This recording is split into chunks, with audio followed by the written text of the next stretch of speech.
Welcome back to the Daily Base Report. I'm Coach Matt coming at you with another video. I want to get right into this. There was a lot we have to talk about, and I want to cover all the games and talk about all the unwritten rules. So I'm going to get into this right away. Okay, so to get things started first, we have a no-hitter, another one, the fifth one of the year.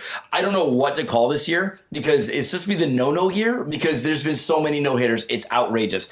I don't know what you guys think about this juice ball stuff or this dead ball stuff, but here we are with another no-hitter. Spencer Turnbull has thrown a no-hitter for the Detroit Tigers against the Seattle Mariners. The Seattle Mariners have now had themselves no-hit 2 times this year, and they've dropped their team batting average to 199. So the no-no year, the no-no era, the no-no year, whatever you guys want to call that, plus the dead ball era or the deadened ball has affected a lot of teams. And one of those teams is definitely the Seattle Mariners. I feel bad for them. Anyways, so Turnbull obviously won this game through 9 innings, had 2 walks and 9 strikeouts. His season ERA is at 2.88. Dunn got the loss. He pitched 5.2 innings, gave up 5 hits, 2 runs. They earned 2 walks, 9 strikeouts. His ERA is at 3.63. There was a stolen base by Jared Kelenic and a home run by Candelario as well as a double.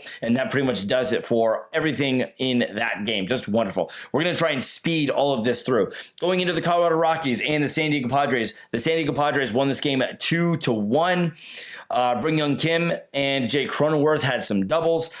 Blake Snell pitched 6 innings, had 11 strikeouts. His ERA is currently at 3.79. Gomber made the start for the Rockies. He pitched 6 innings, had 7 strikeouts, gave up 1 run. His ERA is at 4.96. There was a double by Blackman, Fuentes, and Crone, and a triple by Fuentes. The Dodgers beat the Diamondbacks 9-1. We had a grand slam by Gavin Lux, as well as a home run by Mookie Betts and Chris Taylor to lead the Dodgers past the Arizona Diamondbacks. Julio Urias got his 6th win of the year. He pitched 6.2 innings, gave up 3 hits, 1 run. It was earned 8 strikeouts. His ERA is at 3.04. Martin got the loss. He pitched 5 innings, gave up 4 hits, 3 runs. They were all earned 4 walks, 6 strikeouts. His ERA is at 5.4. Nick Ahmed had an RBI double in this game. The Oakland Athletics beat the Houston Astros 6-5.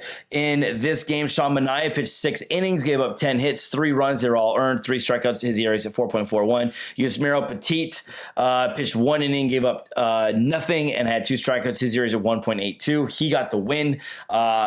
Christian Javier started for the Astros. He pitched 6 innings, gave up 5 hits, 3 runs. They're all earned, 1 walk, 9 strikeouts. His ERA is at 3.27. There was a home run by Will Tucker, and for the Oakland Athletics, Ramon Laureano had 2 home runs, and Matt Olson had a home run also. And we're going over to the Cleveland Indians and the Anaheim Angels of Los Angeles of the West Coast of AL West of the United States. The Cleveland Indians won this game 6-5. Zach Plesac made the start. He pitched 7 innings, gave up 7 hits, 5 runs. They earned 1 walk, 4 strikeouts. His ERA is at 3.93.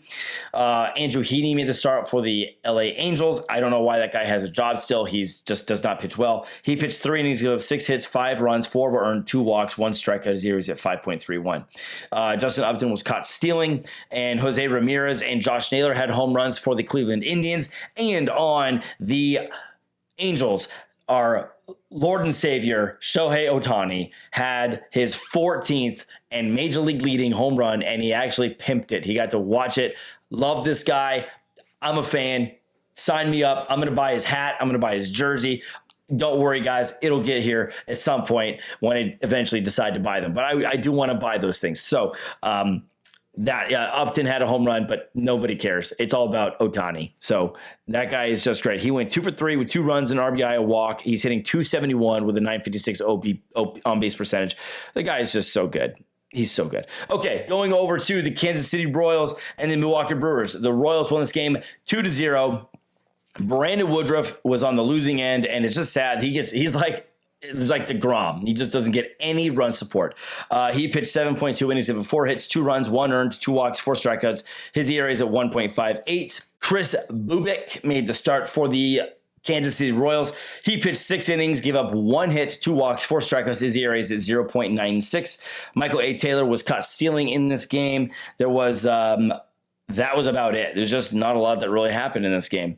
Going over to the New York Yankees and the Texas Rangers, Mike Foltynewicz made the start against the Yankees. He pitched 3.2 innings, gave up 7 hits, 5 runs. They were all earned, 1 walk, 1 strikeout. His ERA is at 5.18. And then Garcia had a stolen base in this game. Nick Solak had a home run, and Ibanez, Heim, and Calhoun all had doubles in this game for the Texas Rangers.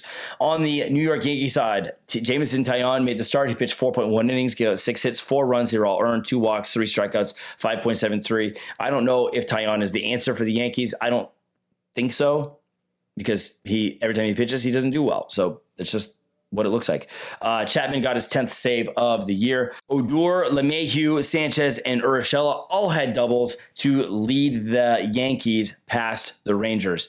Going over to the St. Louis Cardinals and the Pittsburgh Pirates. The Cardinals won this game 5-2. John Gant made the start for the Cardinals. He pitched 5.1 innings, gave up 5 hits, 2 runs. They were earned, 1 walk, 3 strikeouts. His ERA is at 2.04. There was a home run by Nolan Arenado. That is his 10th home run of the year. And Sosa had a double. It was his first double of the year. Going over to the Pittsburgh Pirates, Brubaker made the start. He pitched 5.2 innings, gave up 8 hits, 5 runs. They were all earned, 3 walks, 3 strikeouts. His ERA is at 3.27. Newman had a triple, and that was it for the Pittsburgh Pirates.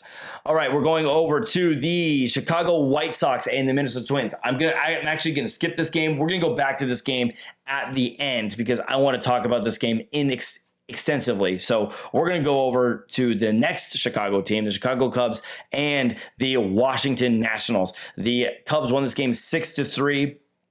Zach Davies made the start. He pitched 5 innings, gave 7 hits, 3 runs. They were earned, 1 walk, 1 strikeout. His ERA is at 5.58. And Kimbrel got his 8th save of the year. Patrick Corbin made the start for the Washington Nationals. He pitched 5 innings, gave up 8 hits, 3 runs. They were earned, 2 walks, 4 strikeouts. His ERA is at 6.10. And then there was a home run by Starling Castro and a double by Soto. And David Bodie and Ian Happ both had home runs for the Chicago Cubs. The Boston Red Sox were blanked by the Toronto Blue Jays. The Blue Jays won this game 8-0. Hyun-Jin Ryu made the start for the Toronto Blue Jays. He pitched 7 innings, gave up 4 hits, 7 strikeouts. His ERA is 2.51. And then Erod made the start for the Boston Red Sox. He pitched 5 innings of 11 hits, 5 runs. They were all earned, 1 walk, 6 strikeouts, and a 4.70 season ERA. We have home runs by Randall Grichuk, a double by Grichuk, Gurriel, Bichette, and Teoscar Hernandez, and Vlad Guerrero Jr. So in this game, honestly, the Red Sox got their butts whooped, and it was just because Toronto came in and said, hey now, Boston, we're going to try and take first place. So here we go. Let's have a good battle in the AL East. All right, going over to the New York Mets and the Atlanta Braves. The Mets won this game 4-3. Davidson made the start for the Atlanta Braves. He pitched 6 innings, gave 5 hits, 3 runs. They were earned, 1 walk, 5 strikeouts. His ERA is at 4.5. Austin Riley and Freddie Freeman had home runs in this game. Heredia had a double, and so did Adrianza. For the New York Mets, Castro made the start. He was an opener. He pitched 1 inning, and then Hunter pitched 2 innings. Selman pitched 2 innings. May pitched 1 inning. Luke pitched 1 inning. Familia pitched 1 inning, and Diaz pitched 1 inning. Just a bullpen day. Just is what it is. But they gave the total. They gave up 3 runs, 3 hits, 3 walks, 15 strikeouts. So the Braves strike out quite a bit. We had home runs by John VR and Nito for the New York Mets. And in the Philadelphia Phillies and the Miami Marlins, the Phillies won this game 8-3. Zach Wheeler made the start. He pitched 7 innings, gave up 5 hits, 1 run. He had 10 strikeouts. His ERA is at 2.52. The win was by Archie Bradley. He pitched only 1 out, so kind of crazy. He pitches 1 out and gets credited with the win. And then for the Miami Marlins, Poteet made the start. He pitched 5 innings, gave it 3 hits, 2 walks, 3 strikeouts. His ERA is at 1.8. We had stolen bases by Dickerson, Birdie, and Rojas for the Miami Marlins. And we have a massive home run by Jazz Chisholm. Just, man, this guy's electric. I like seeing this guy play. The game against the Dodgers was the game that the Marlins won. He was activated, played the game. They won that game. So the guy's a spark plug for sure for the Marlins. On the Pittsburgh, on the Phillies side, Wheeler had a double, Bohm had a double, and Torres had a double. So they really didn't hit any home runs. They just hit them to death. Okay, going over to the Baltimore Orioles and the Tampa Bay Rays. The Rays won this game 13-6, just obliterated the Orioles. Matt Harvey made the start, and he pitched 1.2 innings, gave up 7 hits, 6 runs. They were all earned 1 walk, 1 strikeout. His ERA is at 5.93. For the offensive side, Wilkerson had a double, and that was pretty much it. For the Tampa Bay Rays, they had Patino make the start. He pitched 3.1 innings, gave up 6 hits, 4 runs. They were earned, 2 walks, 6 strikeouts. His ERA is at 3.6. And then the rest of the bullpen did perfect, except for Springs, gave up 2 runs. And in that last inning, there were home runs by Phillips, Meadows, Zunino, and G-Man Choi for the Tampa Bay Rays. Wendell had a triple. Adames and Meadows also had doubles in this game. And San Francisco beat the Cincinnati Reds 4-2. DeSclafani pitched 7 innings, gave up 6 hits, 1 run. It was earned 2 walks, 7 strikeouts. His ERA is at 2.03. And Jake McGee got his 11th save of the year. There's a home run by Dickerson and Crawford, doubles by Dickerson and Yastrzemski. And then on the Cincinnati side, Luis Castillo pitched 5 innings, gave up 6 hits, 3 runs. They're all earned, 3 walks, 11 strikeouts. His ERA is at 7.44, just outrageous for a guy who was on the Cy Young Award watch. He's doing terrible this year. And then for home runs on the Cincinnati side, we have Jesse Winker and Nick Castellanos. And all right, let's go into that Chicago White Sox and Minnesota Twins. All right, the Twins won this game 5-4. We have Ober, who made the start for the Minnesota Twins. He pitched 4 innings, gave up 5 hits, 4 runs. They were all earned, 1 walk, 4 strikeouts. His ERA is at 9. The win was to Rogers, and he pitched 1 inning, gave up 1 hit, 2 strikeouts. His ERA is at 2.81. Lance Lynn made the start for the Chicago White Sox. He pitched 6 innings, gave up 5 hits, 2 runs. They were earned, 1 walk, 2 strikeouts. His ERA is at 1.55. Kopech had a hold. Bummer had a loss and the blown save, and then Hendricks pitched 0.2 innings, gave up a hit and a walk, and his ERA is at 2.65. There were home runs by Lamb and Grandal for the White Sox, a double by Moncada and Garcia. And on the Minnesota side, Miguel Sano had 3 dingers, 3 ding-dongs, 3 bomb squeeze, 3 just blown out balls to beat the White Sox. Just great. You got to love that a guy single-handedly won the game for the Twins. Like, you just got to love that. Okay. He went 3 for 4 with 3 runs and 4 RBIs. All right. So in this game, the Chicago White Sox and the Minnesota Twins, Yermin Mercedes was thrown at by Tyler Duffy. Tyler Duffy threw behind Yermin Mercedes. This is in retaliation to the 3-0 count, 2 outs, top of the 9th. The White Sox are up 15-4, and Yermin Mercedes hits a 47-mile-an-hour pitch, bloop, lollipop and pitch, 400 feet, and he hits a home run. And they started talking about this thing called the unwritten rules, that you're supposed to respect the game, respect your team. They are not very, they're getting their butts beat. You have got to respect the game. So that is in retaliation to that. Duffy was thrown out. Mercedes continued to stay in the game. And then on top of that, in the White Sox clubhouse, Tony La Russa said that he is a rookie and he's not going to enjoy what is about to happen to him. He's going to have to endure some things inside the locker room, as well as pay the consequences on the field. And the pay the consequences means he's going to get thrown at. When he was thrown at after the game, La Russa said that he did not mind the Minnesota Twins doing what they did, handling it the way they handled it. So Tim Anderson, the shortstop, says, hey, you do you. I'm behind you all the way. Basically saying you can swing away on 3-0. There's no rule saying that you have to not swing or take, for those who want to, quote unquote, respect the game. The Lance Lynn, the pitcher of the day, Lance Lynn, also backed Yermin Mercedes, saying, look, the Twins put in a position player, meaning all unwritten rules are now out the window. It doesn't matter. It is a game the other team is basically forfeiting. You want to get out? Put your pitchers in. Have them get out. So their job is to get people out. So Tim Anderson, Lance Lynn, and Yermin Mercedes are all saying, we're doing what we want to do. And in response to that, Tony La Russa says, that player has a locker, I have an office. That's how it is. So he's basically saying, you're paid to play the game. I'm paid to manage the game. So you stay there, you player, you stay down there. You just pitch. That's your job. I'm the manager. I'm going to say what's going to happen. So there's a dichotomy of like power struggle between manager and player. It's meant to be like you definitely have to have a manager, but you have to have a manager that you have to create trust and relationships.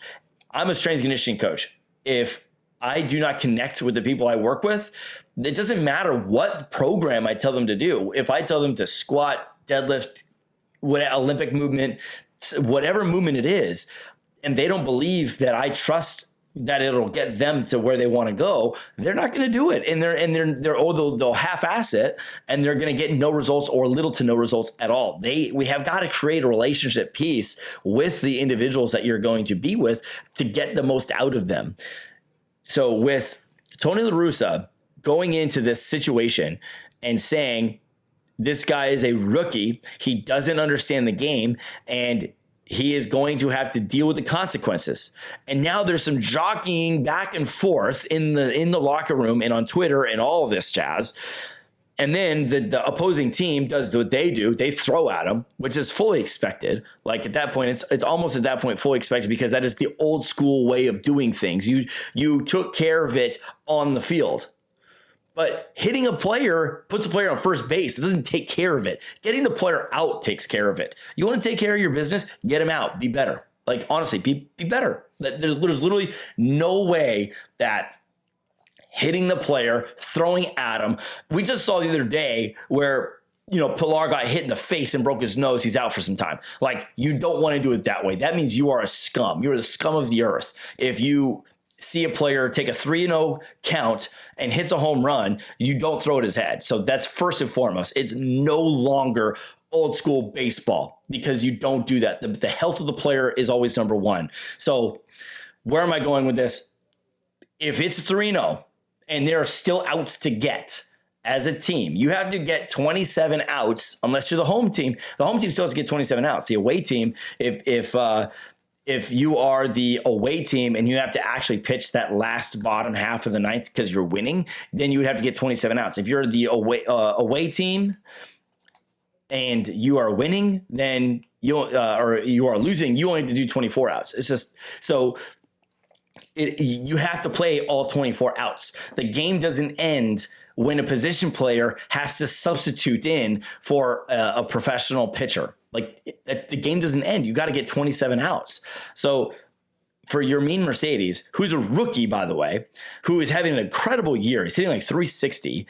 What is his stats right now? Let's check those really quick. His slash line right now, he went 2 for 4 today with a walk and 2 strikeouts. His ERA is 368. Hitting with an OPS of 988. He literally is one reason why the White Sox are as good as they are right now. They wouldn't be where they are without Yermin Mercedes, without a doubt. Without a doubt, they would not be where they are without him. When Eloy Jimenez went down and he came up, like he's the reason why they are where they are. So what La Russa did is now created a rift in that clubhouse. They're gonna have to deal with this. This is gonna come out in the wash at some point this year. Whether or not it's with La Russa ending up being fired, or the fact that, like, let's say they make it to the playoffs and they just lay an egg like they did last year. They laid an egg. Honest to God, they laid an egg last year in the playoffs. So here we go. That's what I think. If you're a position player, and especially if you're a rookie, you're making major league minimum, like $500,000. Like, yeah, it's a lot of money to us, regular folk, but to a major league player, like he's going to go to arbitration at the end of this year, and he's going to fight for the most money possible to get paid what he did for the team. And what are they going to look at? average, hits, doubles, triples, home runs, RBIs, walk, strikeout percentage, or I mean, if it's a high strikeout rate, it'll do strikeouts. They're going to look at exit velocity. They're going to look at contact percent. They're going to look at all these numbers, all these advanced metrics, and then determine value to that player and then pay him that amount. Mercedes is going to figure out what he's worth. Him and his agent, they're going to come. What is he's worth? The team is going to determine what they're worth. They're going to come together. It's probably going to be something like this, and they're going to meet in the middle.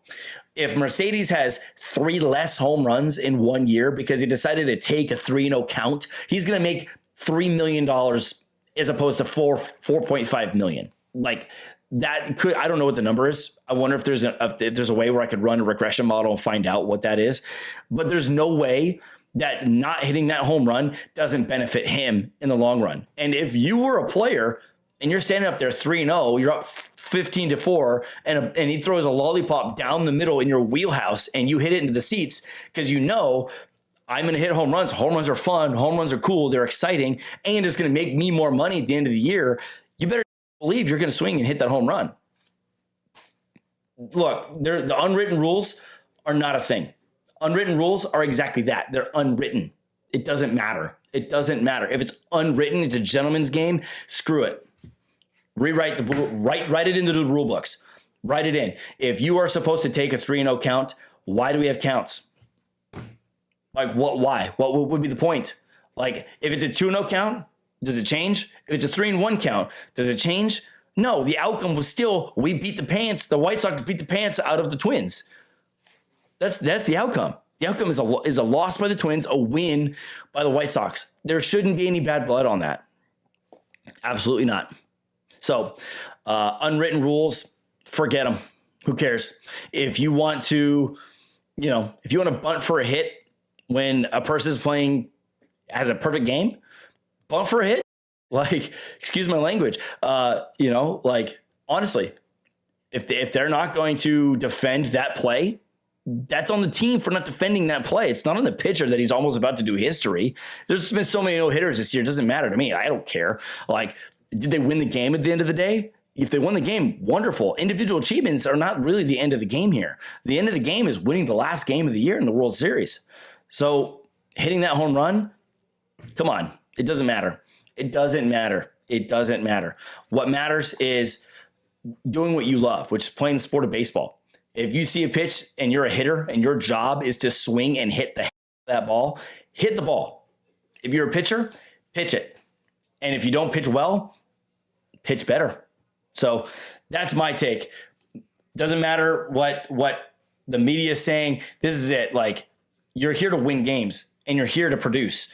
And if you're a player, and let's go to an example here. If a team has lost 12 games in a row, 15 games in a row, 20 games in a row, and they're losing by 10 runs, and one player decides it's 3-0 count, I'm going to swing out of my shoes here, and he hits a home run, and then the rest of the team, hitting is contagious. The rest of the team just boom, boom, boom, boom, boom. They come back and they win. Let's say hypothetically they're down 10 runs. They all of a sudden, there's 2 outs. All of a sudden they come back, they win the game 11-10. And it started because they swung on a 3-0 count. Would that be a bad thing? No, it would be awesome. Everyone would be talking for the best comeback of all time. 3-0 count. This guy hit the home run. Oh my God. So it's only the opposite. It's only the opposite when they make fun of that. Like, it doesn't matter. It is so hypocritical. The whole thing is hypocritical. And then what if that team that had all those losses all of a sudden go on a 30-game winning streak because of that one ball, 3-0 count? They threw it down the middle and the guy whacked it over the fence. Boom. And then turns the whole season around. Like, come on.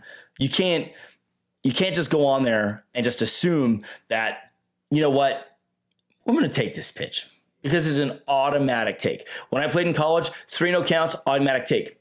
And then if it was 3-0, automatic take, you get a ball, 4 balls in a row. The next hitter is an automatic take. Automatic. You just wait for him to throw you a strike. Why wait? If the ball's in there and you're going to swing and hit the ball and hit a double, hit a double. Why do you have to wait? It doesn't make any sense to me. So again, I had a great time in college. I'm not going to say I didn't like it, but there are times when you think back and like, wow, why was that a thing? Why was that a rule? Why did I listen to that? Why didn't I question? Why didn't I just say, look, if the ball was down the middle and I can hit that for 390 feet and hit a home run, I'm going to do that. Why not do that? So That's my take. If you like the channel, hit the subscribe button, hit the notification bell, smash the like button for the YouTube algorithm. It really helps. And I hope you enjoyed this rant. I had a blast doing it. Anyways, that's my take. No such thing as unwritten rules. Screw them. Let's evolve the game. Grow the game. I'm out.